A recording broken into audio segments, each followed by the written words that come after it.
여러분 안녕하세요. 저는 지극히 평범한 가정에서 나고 자랐고 지금의 저 또한 스스로 지극히 평범하다고 생각하는 30대 초반 김혜진입니다. 제가 상고를 나왔고 대학 진학을 안 했거든요. 대학 진학을 일찌감치 포기해야 할 정도로 성적이 좋지 않았던 건 아니고 솔직히 대입을 목표로 했다면 서울 웬만한 대학에 들어갈 수는 있었을 거예요. 그렇지만 딱히 대학 졸업장에 대한 비전이 없었고 대학 생활에 대한 동경도 없었기 때문에 그냥 빨리 고등학교 졸업하고 취업해서 돈이나 벌고 싶다는 생각에 선택한 거였어요. 나름대로 목적을 갖고 선택한 것이었는데 단지 상고 출신이라는 이유로 받게 되는 차별적 부당함이 없진 않더라고요. 모르고 선택한 것도 아니었고 사회적 인식이 여전히 그런 수준인 것을 어쩌겠나 싶긴 했지만 그래도 억울하고 답답할 때는 있었죠. 특히 시모가 저를 그런 잣대로 평가하고 무시할 때는 좀 그랬던 것 같아요. 가만히 당하고만 있는 성격은 아니어서 저도 할 만하고 그러기도 했지만 그것과 별개로 가족이 저를 그렇게 대하니까 서운했던 거죠.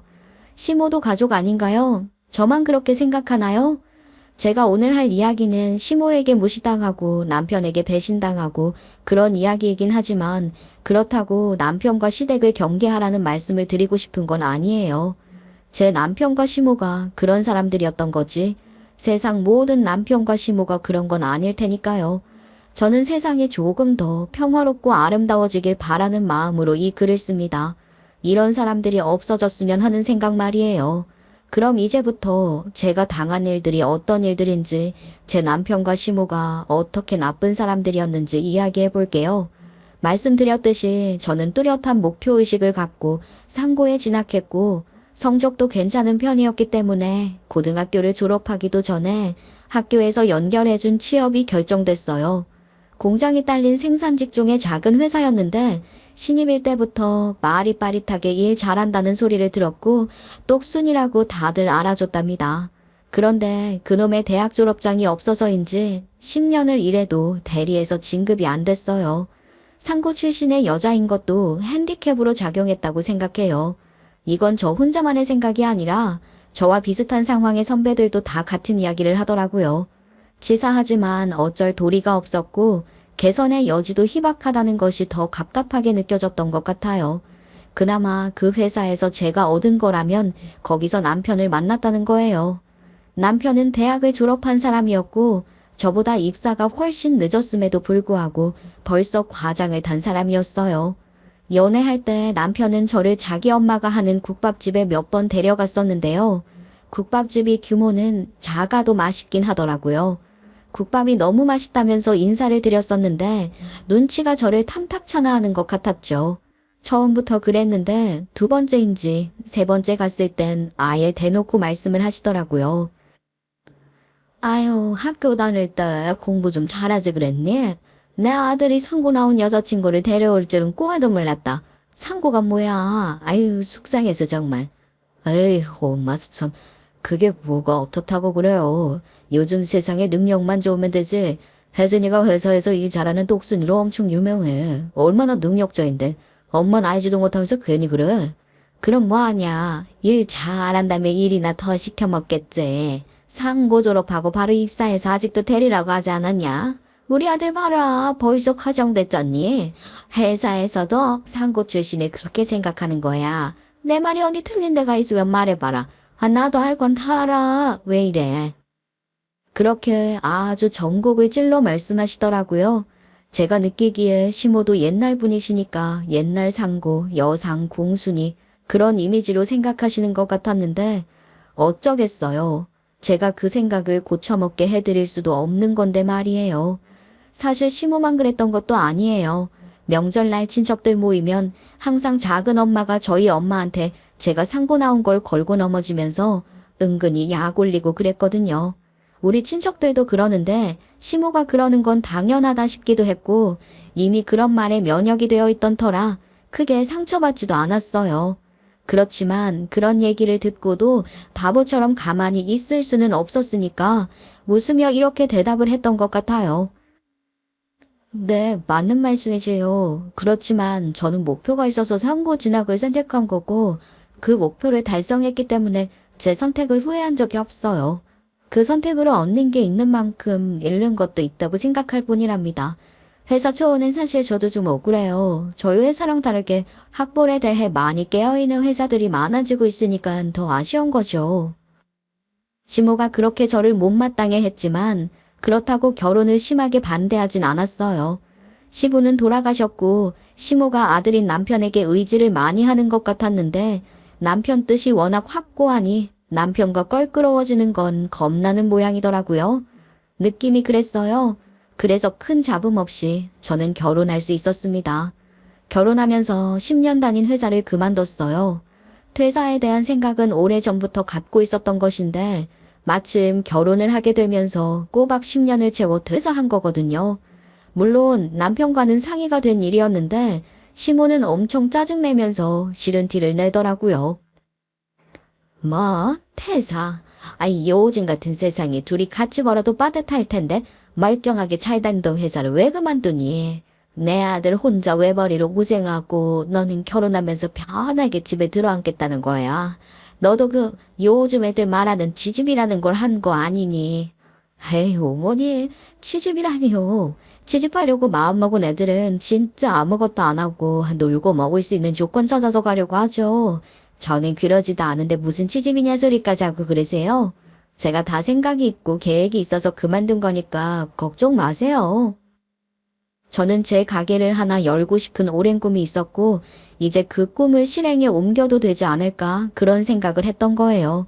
그 꿈을 위해서 오래전부터 돈도 모았고 거기에 퇴직금까지 보태면 얼추 작은 가게 하나는 낼 수 있겠구나 싶어서 퇴사를 한 거였습니다.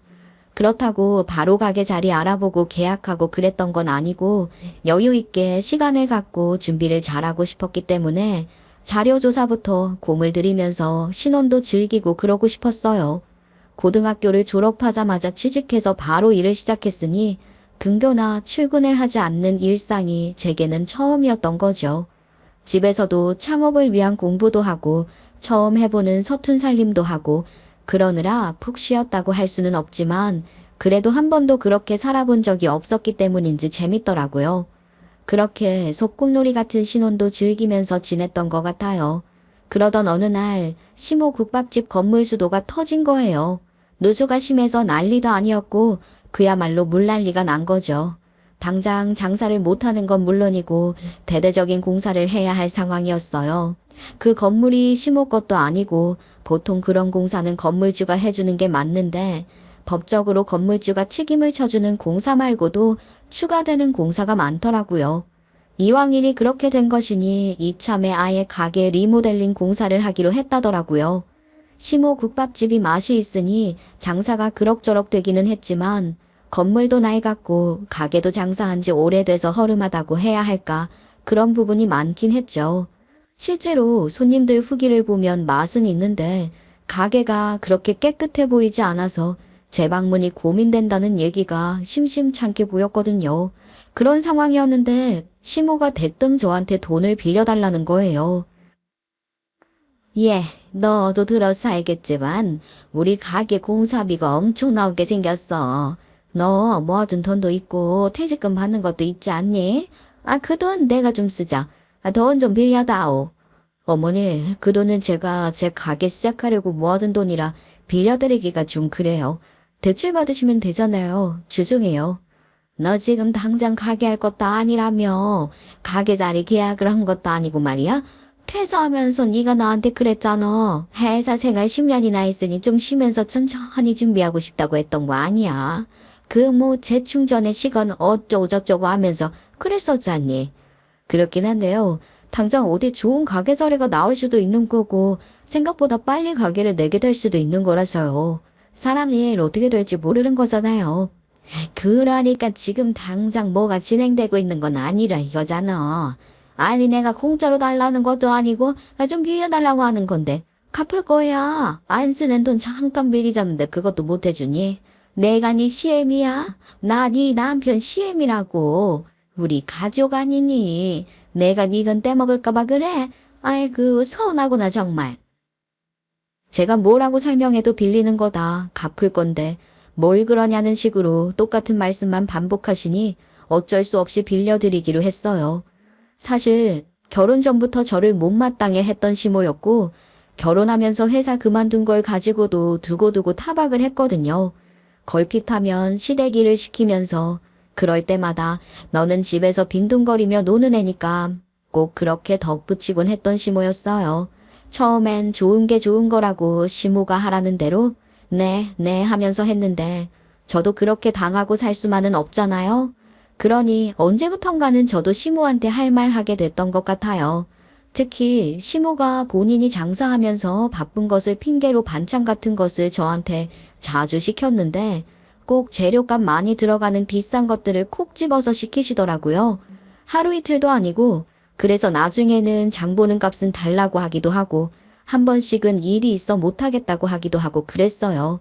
그랬으니 시모한테 돈을 빌려드릴 때도 무턱대고 믿고 빌려줄 수는 없겠다 싶었어요.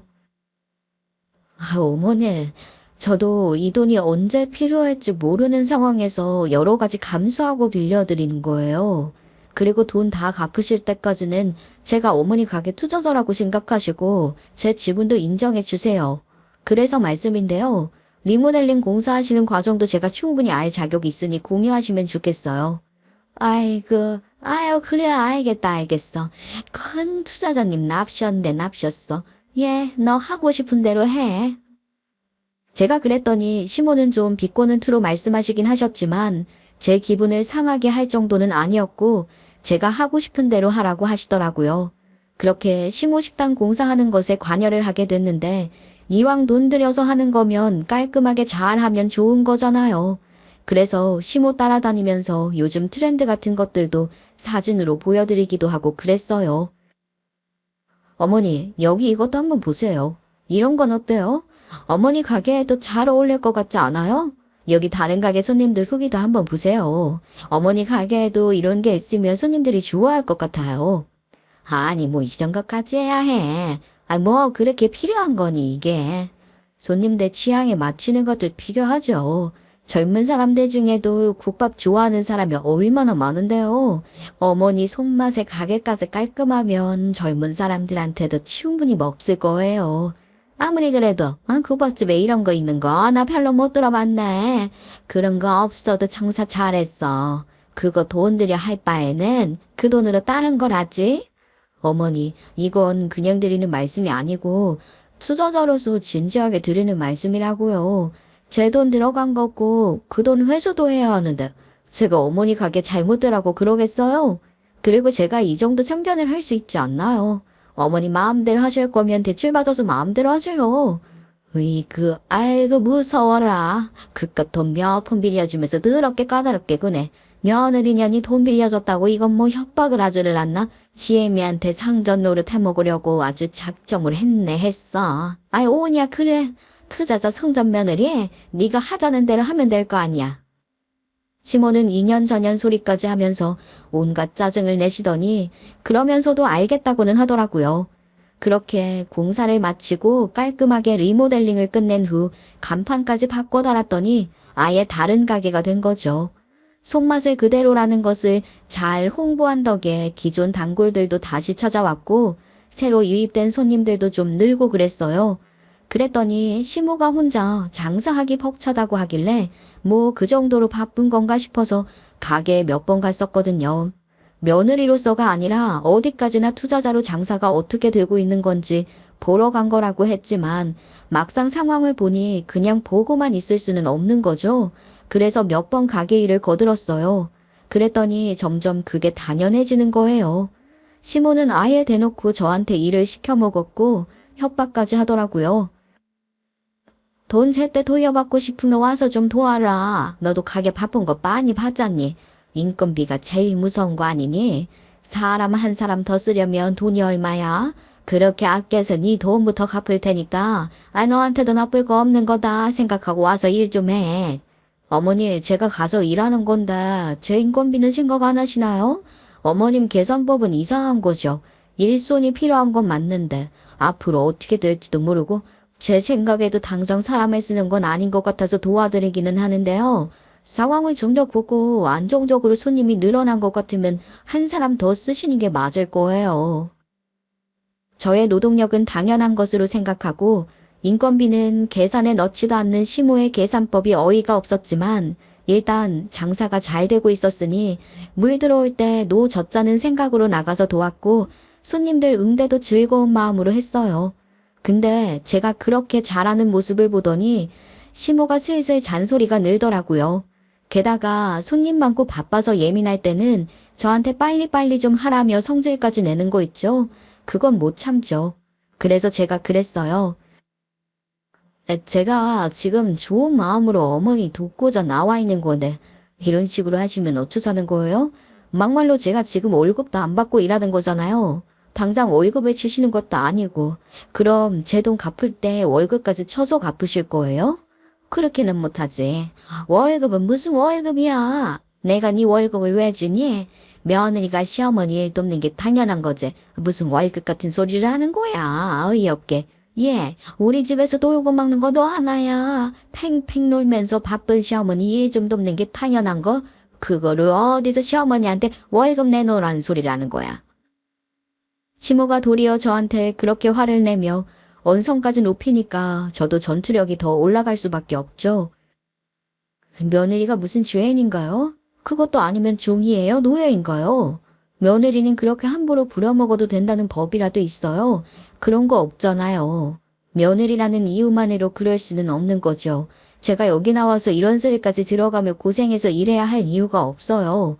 어머니한테는 그런 권리가 없고 저한테도 그런 의무는 없는 거라고요. 그렇게 말하고는 앞치마 벗어 던지고 나와버렸어요. 그리고 며칠 가게에도 아예 안 나갔거든요. 그랬더니 시모가 전화를 해 마지못해 사과 비슷한 걸 하더라고요. 예, 넌 그러고 나타서는 며칠째 전화 한 통도 없이 그러고 있네? 궁금하지도 않아. 그래, 알았어. 내가 졌어. 잔소리 같은 거 안 할 테니까 제발 나와서 일손 좀 보태다오. 부탁할게. 내가 잘못했다 그래. 사과하면 되는 거지? 응? 저희 시모가 저 정도로 한 거면 엄청 애교 부리시는 거라고 봐야 되거든요. 그러니 또 그런 시모 제가 봐드려야지 어쩌겠어요. 하는 수 없이 시모 가게에 다시 나가긴 했는데 손님 많은 시간, 진짜 일손 딸리는 시간 동안만 딱 도와드리겠다고 했고 그 외 다른 부탁은 일절 안 들어드렸어요. 그런 식으로라도 해야 제가 그 상황을 버틸 수 있을 것 같았거든요. 생각해보세요. 제 꿈도 미뤄가며 시모 가게 리모델링 하는데 돈 빌려줘. 시모 가게에서 월급도 안 받고 일해줘. 이게 대체 뭐란 말이냐고요. 그것만으로도 속이 상하고 억울해 죽겠는데 여기까지는 예고편에 불과하네요. 심지어 남편이란 놈이 바람까지 난 겁니다.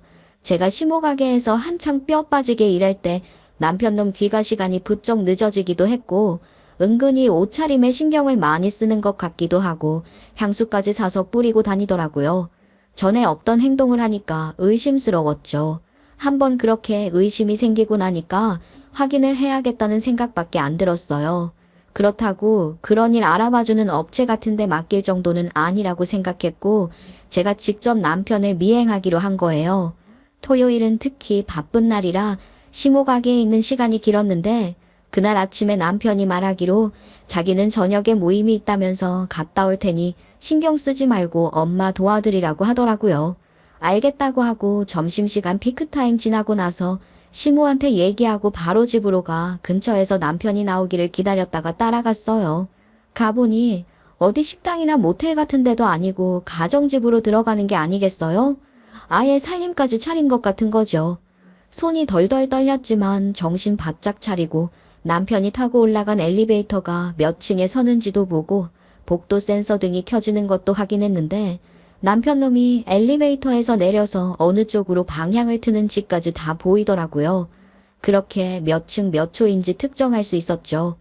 공용현관에서 누가 나오거나 들어가는 사람이 있기를 기다리는 동안 튀어나오려고 하는 심장을 진정시키며 그 집에 들어가서 어떻게 해야 하는지 머릿속으로 시뮬레이션을 했어요. 조금 지나니 안에서 나오는 사람이 있길래 그 틈을 타서 바로 들어갔고 남편이 들어간 집에 벨을 눌렀습니다. 일부러 카메라에 잡히지 않게 서 있었으니 집안에서는 제 얼굴을 확인할 수 없었을 테고 누구시냐고 몇 번 묻다가 문을 열어보긴 하는 거예요. 그래서 바로 열린 문을 잡고 쳐들어갔죠. 이미 켜놓은 핸드폰 카메라로 녹화를 하면서 집 안으로 들어갔어요. 문을 열어준 건 어떤 여자였고 거실에는 예상대로 남편이 있더군요. 꼴을 보니 둘이서 아주 무슨 파티라도 하는 건지 음식 잔뜩 차려놓고 와인까지 따라놓고 분위기 좋은 음악에 조명도 아주 컴컴하게 해놨더라고요. 남편은 집에서 입는 편한 옷으로 갈아입고 있었고 그 여자는 슬립 같은 거에 레이스로 된 가운을 걸쳤던데 속옷이나 다름없는 거죠 뭐. 기가 찼죠. 꼴이 그게 뭐니? 아예 살림을 차렸구나 살림을. 응? 내가 너네 엄마 식당에서 일하는 동안 너네 이러고 돌아다니며 놀아나고 있었니? 본격적으로 따질 작정으로 시작하는데 마침 시모한테 전화가 온 거예요. 보나마나 빨리 가게에 와서 도와달라고 하는 거겠구나 싶어서 안 받으려다가 생각을 바꾸어 시모 전화를 받았어요. 예상대로 빨리 안 오고 뭐 하냐고 하길래 지금 가게고 뭐고 장사가 중요한 게 아니니까 가게 문 닫고 이리로 빨리 오시라며 주소를 보내드렸죠. 그럴 작정으로 전화를 받은 거였으니까요. 그러니 시모도 그년 집으로 바로 와서 상황을 보더니 적잖이 놀라시더라고요. 아니 이게 무슨 일이니? 너 진짜 바람이라도 난 거야? 아니 이 여자는 대체 이 차림은 또 뭐고? 아이고 내가 못 살아. 시모가 아무리 저를 못마땅해 했어도 시모가 옛날 사람이긴 하잖아요. 그러니 남편이 바람을 핀 것 같은 상황이니 당황스럽기도 하고 그랬을 거예요. 남편도 지가 잘한 게 없으니 제대로 말도 못하고 얼버무리고 있는데 그 상황에서 상간녀년이 뻔뻔하게 끼어들면서 나서는 거예요. 어머님 되시는 거죠? 어머님, 제가 이 사람을 사랑해요. 그래서 그런 거니까 이 사람한테 뭐라고 하지 마세요, 어머니. 아니, 어머니는 무슨 들어가서 그 옷이나 좀 제대로 입고 나와요. 아유, 대체 옷이 그게 뭐야? 아유, 남사스럽게 정말. 시모가 못마땅한 표정으로 그렇게 말하니 상간녀는 대충 옷을 껴입고 나오더니 이번에는 저를 보고 말하더라고요. 이왕 이렇게 다 알게 됐으니까 오히려 잘 됐어요. 어떻게 말해야 하나 했는데 그런 고민 같은 것도 할 필요가 없어진 거 아닌가요? 그냥 깔끔하게 이혼해 주세요. 이런 꼴까지 보고 계속 살겠다고 할 건 아니죠? 그년이 그렇게까지 나오니 어쩐 일로 시모가 저보다 먼저 나서는 거예요.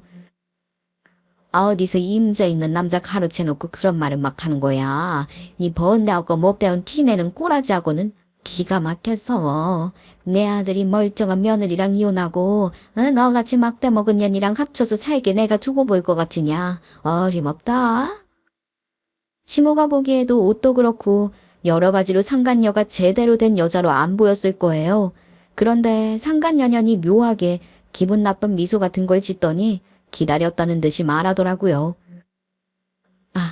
어머니, 저 그렇게 무식하고 막 나가는 여자 아니에요. 저 검사라고요. 제 직업이 검사라고요, 어머니.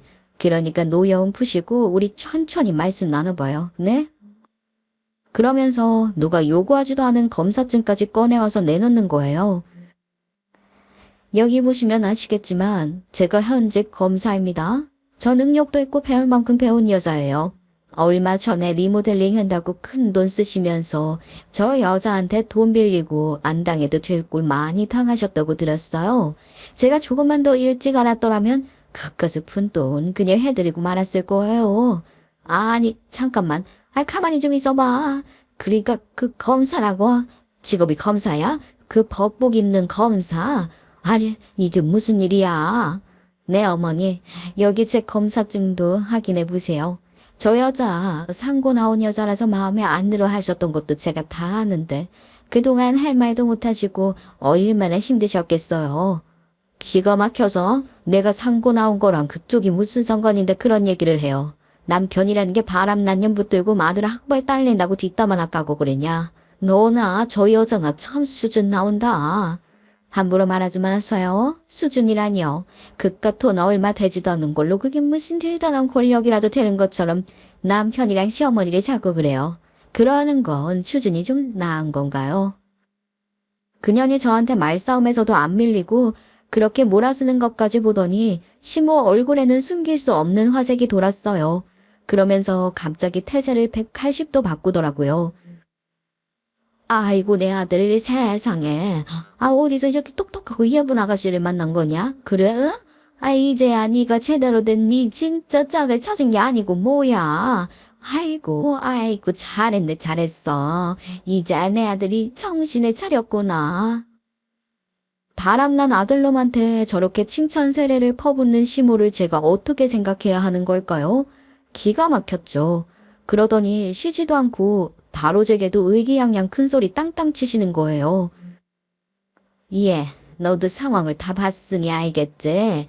저렇게 좋다는데 어쩌겠니? 다 큰 애들을 억지로 떼어낼 수도 없는 노릇이고 이렇게 된 거 그냥 이혼하는 게 낫지 않겠어? 네가 뭘 어떻게 해볼 수 있는 게 없잖니? 남편이 바람을 핀 상황에서 시모까지 남편과 상간녀편을 들고 나서니 저는 그야말로 분통이 터져서 팔짝 뛸 지경이었어요. 어디 그 검사증 다시 내놔봐. 현직 검사가 불륜이나 저지르고 이래도 되는 거야? 어느 지검 소속 누구라고? 다시 한번 제대로 말해봐 너. 그렇게 떳떳해? 떳떳하면 똑바로 말해보라고. 뭐 그렇게 몰아세우면 내가 쫄기라도 할 것 같아요. 어쩌나 난 한 발 더 물러설 마음이 없는데 나는 최미란 검사고 사랑하기 부끄럽지 않아요. 당신 남편이 당신 싫다고 하잖아. 질렸다고 보기 싫다고 하던데 그런 소리 들으면서 살고 싶나 몰라? 우리는 서로 사랑하는 사이예요. 당신이 그렇게 날 띄어봐도 뭐 소용없는 거라고요. 아주 뻔뻔하기 짝이 없네. 검사가 이래도 돼? 아니, 검사면 이래도 돼? 너 뭐가 그렇게 당당해? 떳떳하지 못할 게 없다니까. 이런 식으로 남의 집에서 자꾸 소리 지르면 난동을 부리면 직업침입으로 신고하고 고소도 할 거예요. 진짜 일 키우고 싶으면 마음대로 해요. 앞뒤 상황이야 어찌됐든 현직 검사라고 하는 여자가 고소 어쩌고 하는 소리까지 하길래 저도 모르게 쫄렸는지 얼떨결에 집으로 와버렸어요. 거기 더 있어봤자 제 속만 더 상하지. 할 수 있는 게 없기도 했으니까 말이에요. 그리고 집에 와서 가만히 생각하니 그년이 어느 지검에 있는지는 끝까지 말을 안 한 것 같더라고요. 검사증인지 뭔지 그것도 전 제대로 보지도 못했거든요. 그래서 검찰청 홈페이지마다 다 들어가서 최미란이란 이름의 검사를 찾기 시작했어요. 그런데 어쩐지 이름이 낯설지가 않은 거예요. 분명 어디선가 들어본 이름 같더라고요. 가만히 생각을 더듬어 보니 얼마 전에 엄마가 보이스피싱 당할 뻔했다면서 들려줬던 통화 내용이 기억난 거예요. 엄마, 얼마 전에 보이스피싱 사기 전화 같은 거 받았다면서 왜 나한테 녹음한 거 들려줬었잖아. 그거 파일도 있어? 있으면 나한테 좀 보내줘 봐요. 그거 잊지 말도 마. 아이고 세상에 내 통장이 뭐 범죄에 연루됐다 어쩐다길래 내가 너무 놀라고 무섭기도 해서 바로 녹음 버튼 눌렀잖아. 앉았으니까 있을 거야. 내가 그거 파일 보내줄게. 엄마한테 녹음 파일을 받아서 다시 들어봤는데 분명히 최미란 검사라고 하더라고요. 제가 잘못 기억한 게 아니었어요. 제가 괜히 똑순이가 아니라고요. 녹음된 통화 내용에서 언급한 해당 검찰청 홈페이지에 들어가니 최미란 검사가 있기는 있는 거예요. 그래도 미심쩍은 부분이 많으니 제가 제 눈으로 직접 확인해보고 싶었어요. 홈페이지에는 사진 같은 게 나와 있지는 않아서 얼굴 확인도 할 수 없었거든요. 다음 날은 일요일이었으니 월요일이 되자마자 아침 일찍 제가 직접 그 검찰청에 가보기로 했어요. 그리고 제가 그렇게 혼자서 조사를 하는 동안 남편 놈은 아예 집에 들어오지도 않더라고요. 그냥 집에 있었겠죠 뭐. 하여간 월요일이 되어 해당 검찰청 안내 데스크에서 이 검찰청에 최미란 검사라고 있느냐 했더니 있다고 하면서 무슨 일이냐고 하더라고요. 그래서 최미란 검사를 사칭하는 보이스피싱 전화를 받았다고 했더니 최근 비슷한 문의가 여러 차례 있었고 민원 접수도 많이 되었다고 하면서 잠깐 기다려보라고 하는 거예요. 그리고 최미란 검사와 통화를 하더니 피해자이시니 잠깐 조사에 응해줄 수 있냐고 하길래 당연히 된다고 하고 최미란 검사를 만났는데 당연히 상간녀가 아니고 전혀 다른 사람이었어요. 혹시 검사 중에 동명이인이 있냐니까 아니래요. 자기가 알기로 현직 검사 중에 동명이인은 없고 최미라는 본인 한 명뿐이라는 거죠. 그러면서 갑자기 설마 상간녀년이 그 최미란 검사를 사칭한 보이스피싱범인가 싶은 생각이 들더라고요. 엄마한테 파일을 받을 때까지만 해도 거기까지는 연결지어 생각하지 못했거든요. 그래서 녹음 파일을 다시 들어봤는데 그 여자 목소리 같기도 하고 아닌 것 같기도 하고 애매했어요. 그러고 있는 중에 시모한테 연락이 온 거예요. 피크 시간대에 식당에 도와주러 가지도 않았는데 시모는 이미 그런 건 안중에도 없었고 그저 이혼하라는 얘기만 하더군요. 순순히 이혼 도장 안 찍으면 그 주거침입인가 뭔가 그걸로 고소해서 콩밥 먹일 수도 있어. 그러니까 그냥 눈 팍 감고 이혼하면 되는 건데 깜빵까지 가야겠니? 내 예비 며느리가 누구야? 검사냐? 대한민국 검사. 네가 버텨봤자 너한테 득될 게 하나도 없단 말이다. 토요일 밤에 제가 그 집에서 나온 후 셋이서 무슨 작당 모의라도 한 것인지 시모는 제게 고소 어쩌고 소리까지 해가며 어떻게든 빨리 이혼시키고 싶어서 안달이 난 거예요. 검사는 무슨 웃기지도 않는 거죠. 어머니께서 꼭 아셔야 할 게 있어요. 일단 제 얘기부터 들으시고 그 후에 제가 같이 가서 이혼 도장 찍고 다 할게요. 그러니까 제 얘기 먼저 들으세요. 이혼 도장 찍는다는 거지? 그래, 알았다. 내가 바로 지금 가마. 이혼해준다고 해서 그러는지 시모는 그 길로 바로 달려오더라고요. 장사도 접고 한 걸음에 달려온 시모에게 저는 제가 알아낸 것들을 말했습니다. 어머니, 제 말씀 잘 들으세요. 어머님은 지금 그 여자 거짓말에 속고 계시는 거예요. 최미란이라는 검사는 전혀 다른 사람이고 제가 방금 만나고 오는 길이라고요. 그 여자는 검사도 아닐 뿐더러 검사를 사칭해서 보이스피싱 사기를 치는 사기꾼인 것 같다니까요. 예. 며칠 동안 기껏 지어 짜낸 게 그딴 거야. 보이스피싱 사기꾼? 아이고, 소가 없겠네. 무슨? 나 참, 모함을 하려면 좀 그럴듯하게 해라. 그게 무슨 말도 안 되는 소리야. 보이스피싱까지는 몰라도 현재 검사를 사칭한 건 분명해요. 제가 지금 최미란 검사를 만나고 왔다고요. 그분 말씀이 현재 검사 중에 동명이인은 없다고 하셨어요. 그러니까 그 여자는 사기를 치고 있는 거죠. 아이고, 그래봤자 다 말뿐인 거 아니야. 내가 네 말을 어떻게 믿니? 이혼 당하겠다 싶으니까 별의별 소리를 다 하는 걸로밖에 안 보여. 네가 아무리 그래도 소용없다잖냐. 네 얘기 다 들었으니까 얼른 이제 이혼 도장이나 찍어라. 아유, 어서. 어머니, 그럼 마지막으로 이거 한번 들어보세요. 얼마 전에 저희 엄마한테 걸려온 보이스피싱 사기 전화예요. 최미란 검사 사칭하는 보이스피싱이요. 제가 뭐라고 해도 시모는 제대로 믿으려 들지 않았기 때문에 마지막이라고 생각하고 엄마에게 받은 녹음 파일을 들려드렸어요. 그랬더니 시모가 놀라 자빠지는 거 있죠? 아니, 이게 뭐야. 걔랑 목소리가 똑같아. 정말 똑같아. 이건 걔 목소리가 맞아. 이게 대체 어떻게 된 일이야? 이걸 정말 너희 어머니가 녹음하신 게 맞아? 하긴 시모는 저보다 그년이랑 얘기를 더 많이 했을 테니 바로 알아들으시는 것 같더라고요. 이틀 동안 어지간히 많은 얘기를 했나 보죠. 저 쫓아낼 작당하느라고 말이에요. 시모가 확신하는 것을 보고 저는 바로 경찰에 보이스피싱범을 찾은 것 같다고 신고했습니다. 그렇게 경찰과 모의해서 상간녀이자 사기꾼인 그년을 잡기로 한 거예요. 시모는 여전히 믿을 수 없다는 표정이었지만 너무나도 똑같은 목소리를 들었으니 수상하게 여기는 것 같았고 궁금해서라도 협조를 하겠다고 하더라고요. 그년을 잡기에 시모만큼 좋은 미끼가 없는 거잖아요. 시모는 그년에게 연락해 급한 일이 있다며 잠깐 만나자고 했고 그년은 순순히 나왔더라고요. 그리고는 잠복해 있던 경찰에게 바로 잡힌 거죠. 그년은 소리를 꽥꽥 지르면서 아주 발악을 했어요. 지금 이게 뭐 하는 짓이야? 대체 왜 이러는 거야? 내가 검사야. 이거 놓고 말해라. 당신들 지금 정말 큰 실수하는 거야. 내가 검사라고 알아? 놀고 있네. 꼴값도 정도껏 떨어라. 검사? 검사 좋아하네. 어련하시겠지. 매일같이 최미란 검사 사칭하면서 사기 치려면 그 정도 동기화는 되어 있어야 하는 거구나. 역시 사기도 아무나 치는 게 아니야. 연기로 치자면 그런 게 메소드 연기인가? 그런데 현실에서는 넌 그냥 사기꾼 범죄자의 허망상증 미친년이야. 알아? 그러면서 한껏 비아냥거려줬더니 그녀는 도끼가 한껏 올라서 더 난리를 치는 거예요. 너, 너 이년, 네가 그걸 어떻게, 너 어떻게 알았어? 어? 내가 너 가만 안 둬? 절대 가만 안 둬. 너 각오해. 맘껏 떠들어라 싶더라고요. 제 아무리 독이 올라 그런 소리 하면 뭐해요.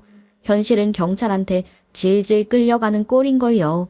게다가 제가 나설 것도 없이 이미 시모가 달려들어서 주먹질까지 한 거예요.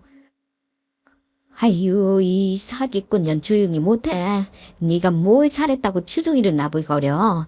이년 이게 감히 나를 속이고 내 아들을 깨어내서 검사가 뭐가 어쩌고 어째?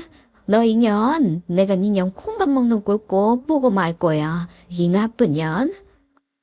시모는 핏대를 한껏 세워 극도로 흥분해서는 소리를 치시던데 알고 보니 시모도 보이스피싱 피해를 입은 피해자였던 거예요. 게다가 시모가 당한 보이스피싱 수법이 최미란 검사를 사칭하는 상간년연 수법과 너무 똑같았던 거죠. 그래서 너네 다 같은 패거리 아니냐? 한 패 맞잖아 하면서 내 돈 내놔라 난리가 난 거예요. 리모델링 할 돈 없다고 했던 것도 그때 피싱 사기를 당해 큰 돈을 날려서 그런 거였더라고요. 그년이 경찰서에 잡혀가는 것을 확인하고 저는 사건이 이렇게 됐다는 걸 진짜 최미란 검색에 연락해서 알렸어요. 진짜 최미란 검사는 그 보이스피싱범이 자신을 사칭했다는 것으로 따로 고소를 진행할 거라고 해요. 그동안 보이스피싱범 사칭 때문에 진짜 최미란 검사도 스트레스가 장난 아니었을 테니 그럴 만도 하죠. 다만 사건 당사자이기 때문에 최미란 검사가 담당 검사가 될 수는 없다고 하네요.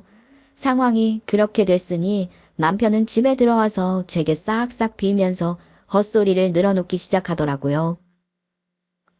여보, 자기야, 난 정말 억울해. 따지고 보면 너도 피해자야. 그것들이 작정하고 보이스피싱 사기를 하는 것들이니 얼마나 치밀했겠어. 현재 검사도 자칫하면 속아 넘어갈 정도로 그것들 수법이 나날이 정교해진다고 하잖아. 문서 같은 것도 위조해서 그런 것도 막 보여주고 그러더라고. 그러니까 난 꼼짝없이 속아 넘어간 거야. 작정하고 사기를 치려고 반 다 짜놓은 걸 나도 당한 거라고. 나도 억울해 여보야. 어이가 없네. 지금 어디서 피해자 코스프레를 하니? 그 여자가 검사인 거랑 네가 바람난 게 무슨 상관이라고 이래. 현직 검사랑은 바람나도 된다고 누가 그러는데 그게 무슨 참작 사유라도 되는 것처럼 이러는 게 이게 말이 되냐. 오히려 검사라는 말에 깜빡 넘어가서 조강지쳐 바로 내팽개친 거니 더 나쁜 거고 찌질한 거 아니니? 아니 그게 아니라 그 여자가 그런 식으로 사기를 치면서 달려드니까 나도 모르게 어용부용하다가 실수를 했다는 거야. 내가 잘못했어 여보. 나 한 번만 봐줘. 어? 검사라고 하니까 정신을 못 차리겠던 모양이지? 검사가 그렇게 좋았네. 네가 법조계에 그렇게 관심이 많은 줄 몰랐네. 나한테 이혼소송 당해서 그 좋아하는 법조계 법원 출입 실컷 하게 해줄게. 어디 기재 한번 해봐.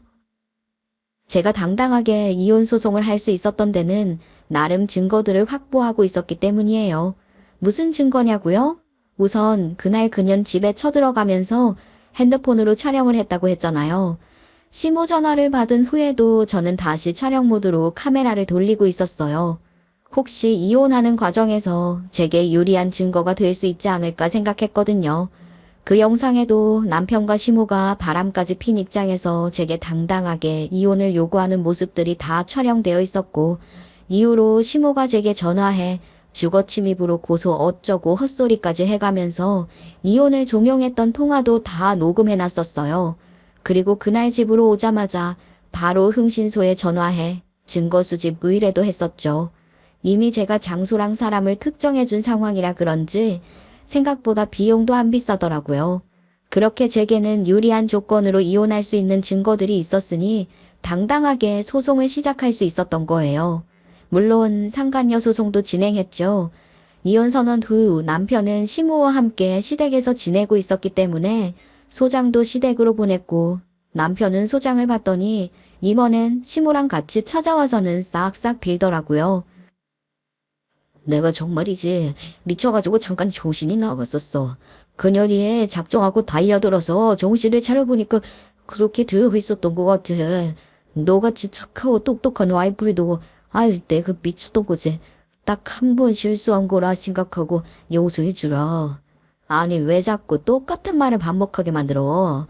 뭐 지금 이런 식으로 나 괴롭히는 거야. 말했잖아. 네가 뭐라고 해도 소용없다니까. 내가 너랑 살기가 싫은데 어쩔 거야. 방법 있어. 네가 그 여자한테 그랬다며. 나한테 질렸다고. 지긋지긋해서 얼굴도 보기 싫다고 했다며. 그러니까 내 맘 잘 알겠네. 지금 내 마음이 딱 그러니까 헛꿈 꾸지 말라고. 자기야, 그러지 말고 한 번만 생각해줘. 나 정말 반성 많이 하고 있거든? 다시는 이런 일 없을 거야. 평생 다시는 한눈 안 팔고 너만 위해서 살 거야. 나 한 번만 믿어봐. 글쎄 그딴 거 필요 없다고. 내가 네 꼴을 보기가 싫다는데 무슨 평생 한눈 안 팔고 나만 위해 산다 소리라는 거야? 야, 그건 공포 영화지. 나 너 다시는 안 보고 싶다고 몇 번에 더 말해야 하냐. 그래 맞아. 저놈 저건 너 혼나야 해. 아주 정신이 반짝 들게 더 모질게 해라. 아유 내가 저놈 때문에 정말 아이고 애미야 너같이 똑 부러지고 착실한 며느리가 세상에 어디 있겠니. 내가 이번 참에 내 며느리가 최고라는 걸 내가 다시 한번 깨달았지 뭐니. 그렇게 무턱대고 칭찬하면 그게 제 귀에 제대로 들릴 거라고 생각하세요? 제가 상고 나온 거 같고 처음부터 마음에 안 들어 하셔놓고는 무슨. 그리고 바로 며칠 전까지만 해도 저한테 어머님 아들이랑 어울리지 않는 짝이었다고 하면서 이혼하라고 하셨어요. 근데 하루아침에 그렇게 말을 바꾸셔요. 아유 말을 바꾸는 게 아니라 그간 내가 항상 내 며느리 최고라고 생각은 했지만은 쑥스러워서 내가 표현을 못한 거야. 아이 너도 알잖니. 내가 원래 성격이 좀 무뚝뚝하고 그렇다는 건 말이야. 아 됐고요. 저는 그렇게 말 쉽게 바꾸는 사람 제대로 안 봐요. 어른 돼서 패드리는 것도 딱 오늘까지니까 다시는 이런 식으로 찾아오지 마세요. 아시죠? 저 한다면 하는 사람이에요. 그렇게 둘 다 내쫓아 버렸죠. 자기들이 미쳤었던 것 같다고 끝까지 빌어보려고 하더라만 그것들을 받아주면 그거야말로 미친 짓인 거 아닌가요? 이미 있는 정, 없는 정, 오만 정 다 떨어졌고 이혼만이 답입니다. 근데 진짜 웃기는 게 뭔 줄 아세요? 그년 재판이 진행되고 있을 때 그년이 법정에서 뭐라고 하는지 궁금해서 가봤거든요. 남편이랑 시모도 궁금해서 그러는지 왔더라고요. 눈도 안 마주치고 멀찌감치 떨어져 앉아서 재판 구경이나 했죠. 근데 그 사기꾼년이 글쎄 법정에서 증언을 하면서 이러는 거예요. 저는 파렴치한 사기꾼이 아닙니다. 한 남자를 진심으로 사랑한 평범할 줄도 아는 평범한 여자예요. 제가 사랑했던 사람이 유부남이라고 해서 저를 더 이상하고 나쁜 여자라고 판단하진 말아주십시오.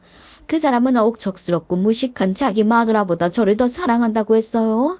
저도 여전히 그 남자를 사랑합니다. 이게 무슨 일인지 보이스피싱으로 기소돼서 재판받는 주제에 웬 사랑인가 싶었는데 어떻게든 남편한테 접근한 건 사기가 아니고 진정성 있는 거였다고 어필하고 싶었던 걸까요?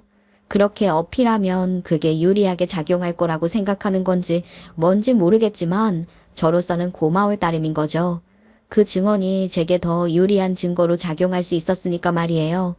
제가 속으로 쾌재를 부르고 있었지만 그년이 그렇게 나오니 남편이랑 시모는 미치고 펄쩍 뛸 노릇이었겠죠.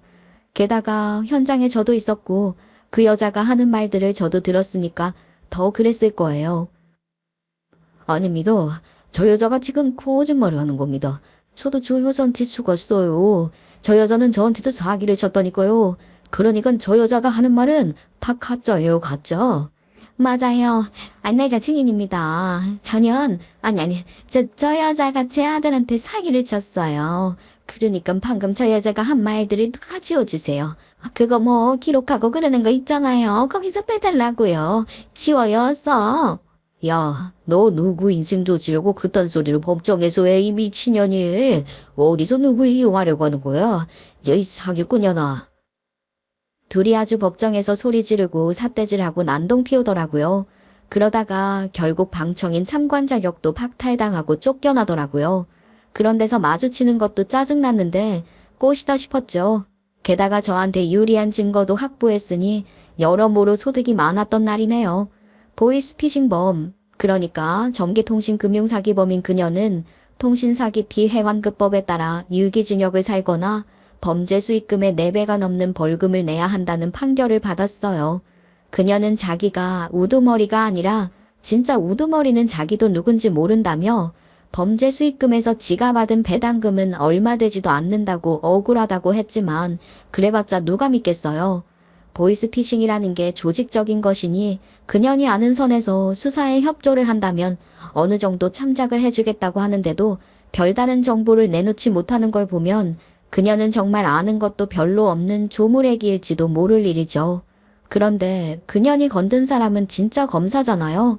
검색을 해볼 수도 있고 하니까 확실하게 하려고 진짜 검사를 사칭한 거겠지만 무리수 둔 거죠. 진짜 최밀한 검사에게 듣자 하나 그녀는 조직적으로 움직이고 있는 게 분명하다고 해요. 진짜 검사를 사칭하는 보이스피싱범이 요즘 꽤 많다는 거죠. 사건 당사자인 최밀한 검사가 직접 사건을 맡지는 않았지만 해당 사건을 맡은 검사도 최밀한 검사의 친한 동료이니 그것들을 확실하게 찾아내서 소탕할 거라고 한대요. 어쨌거나 그녀는 일단 실형은 확정된 상태인 거고요. 당연한 거지만 감옥살이를 하든 말든 저한테 상간녀 위자료는 줘야 하고 말이에요. 그런 나쁜 년 하나 잡혀 들어간 것만으로도 우리나라가 좀 깨끗해진 것 같다고 할까요? 그런 기분이 드네요. 이혼 소송이요? 그것도 물론 제가 원하던 대로 됐어요. 위자료와 재산분할 다 제대로 받게 됐습니다. 결혼 후 제가 직장 생활을 하지 않았지만 충실하게 가정 생활을 했고 시모의 가게 일까지 도우며 도리를 다했으니 충분한 권리를 인정받은 거죠. 물론 시모는 리모델링 한다고 제게 빌려간 그 돈도 갚아야 해요. 위자료들의 시모한테 빌려준 돈까지 받으면 처음 생각했던 것보다 제 가게를 조금 더 좋은 조건으로 시작할 수 있게 될 것 같아요. 평수를 늘리거나 입지 조건이 더 좋은 곳을 선택할 수도 있고 그만큼 옵션이 많아진 거죠. 근데 일단은 좀 쉬면서 천천히 생각하려고 해요. 그동안 너무 바쁘게 살았고 이혼하는 과정에서도 너무 에너지를 많이 썼거든요. 쉬는 동안 여행도 다니면서 정말 재충전 제대로 하고 싶네요. 이번에는 부모님 모시고 여행을 갈까 생각 중이에요. 엄마 아빠도 저 때문에 마음고생 하셨으니까 이참에 여행이라도 가서 우리 가족 단합대회하고 오면 좋겠다 싶어요. 또 여행만큼 좋은 영감의 원천이 없으니 제 사업에도 좋은 영향이 되리라 기대한답니다. 이제 진짜 제 꿈을 이루면서 살아갈 준비를 할 거예요. 여기까지 제 이야기 들어주셔서 너무 감사드리고요. 여러분들도 모두 꿈을 이루는 삶 사시길 기도할게요. 감사합니다.